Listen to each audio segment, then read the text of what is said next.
Hi, and welcome to Wellbeing with Therapy's second podcast in the series Understanding Wellbeing. I'm Andy Smith, a therapist with Wellbeing with Therapy, and today we're diving into a powerful conversation about why we behave the way we do, especially when it comes to relationships or our self-worth, and how our behaviours respond to stress and emotions. I will be giving an overview to three key psychological concepts. The first one is called ACEs, Adverse Childhood Experiences.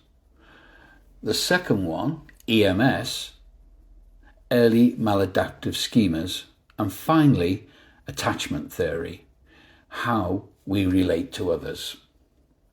Together, these offer deep insight into how our childhoods shape our adult lives, not just emotionally, but also psychologically and behaviourally. So, let's start with ACEs. What are ACEs? ACE stands for Adverse Childhood Experiences, of which there are 10 of them. These refer to highly stressful or traumatic events that occur during childhood, such as physical or emotional or sexual abuse, neglect, witnessing domestic violence, living with a caregiver who has mental illness or substance dependency, perhaps experiencing divorce, loss, or incarceration of a parent. The more ACEs a child experiences, the greater their risk for long-term mental, emotional, and even physical health problems. For example, high ACE scores are linked to anxiety, depression, PTSD, substance abuse, for example, drink and/or drugs, difficulties with trust and intimacy, and even chronic illnesses like heart disease later in life. But it's not just the number of ACEs, it's how they impact in our inner world, and that's where schemas come in. So, let's look a little bit closer at EMS, Early Maladaptive Schemas. These are deep-rooted, negative beliefs we form about ourselves and the world based on early experiences, especially painful ones.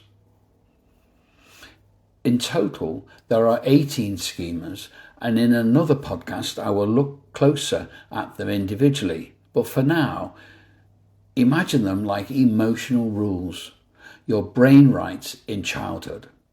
For example, I am not lovable. People will always leave me. I have to be perfect to be accepted. Or no one will protect me. These schemas develop as a way to make sense of what is happening to us. If you grow up in an environment where love is inconsistent, you may form a schema of abandonment.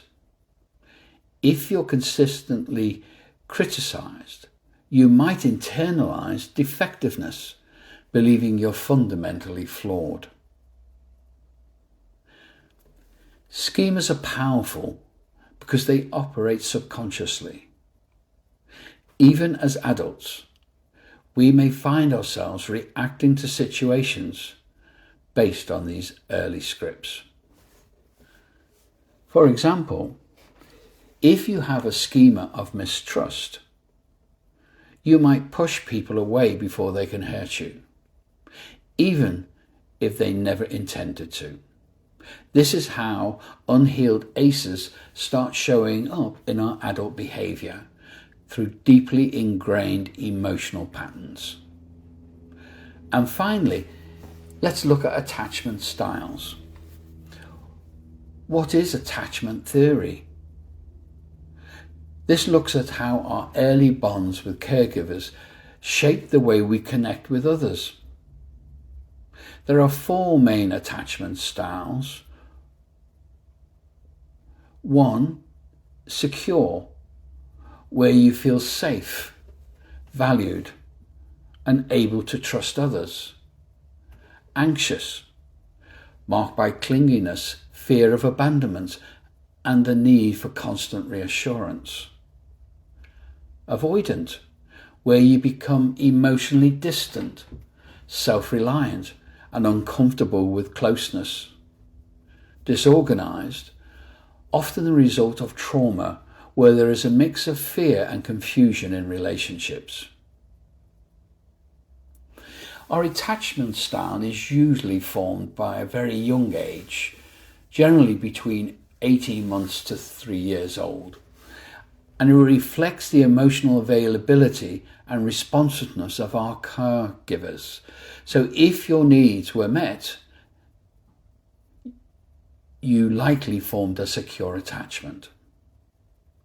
But if you experience ACEs, like neglect, or emotional unpredictability, or abuse, you're more likely to develop an insecure attachment style.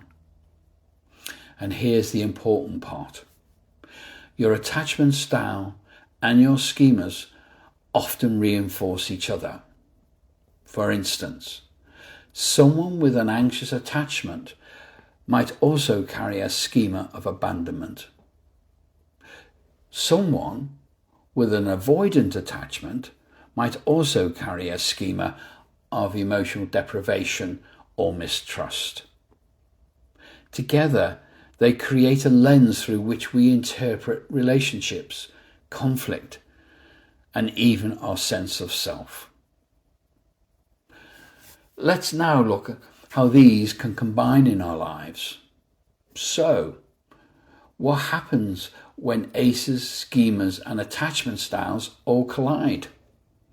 You get patterns, powerful, reoccurring behaviours that often confuse or frustrate us, like always choosing emotionally unavailable partners, sabotaging relationships that feel too close, feeling not good enough no matter how hard you try,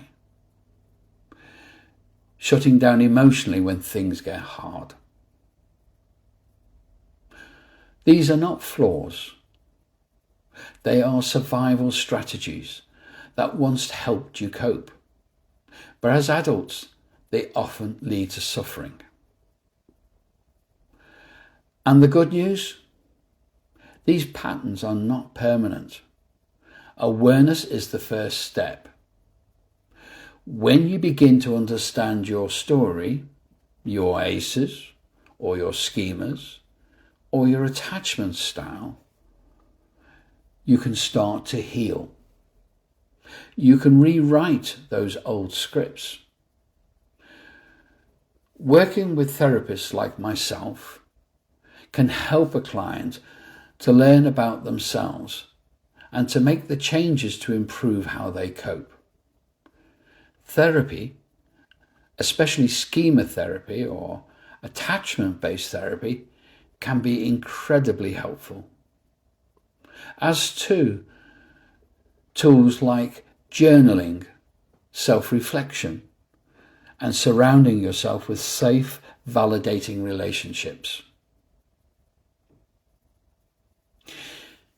If today's episode resonated with you, I want you to remember you are not broken. You are shaped by experiences, and experiences can be reprocessed, reframed, and healed.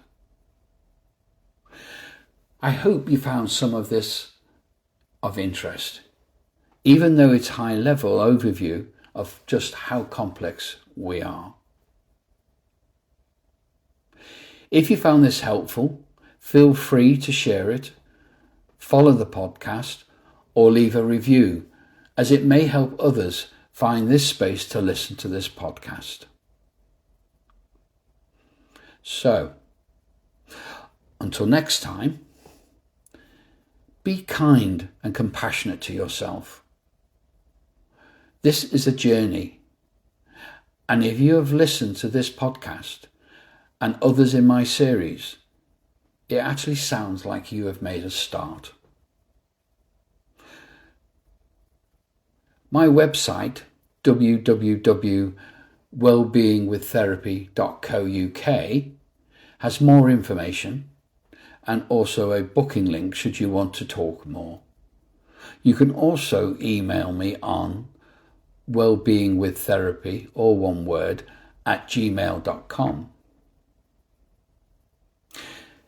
This is Andy Smith of Wellbeing with Therapy saying, thanks for spending this time with me today, and I hope you found the information useful. Take care, and bye for now.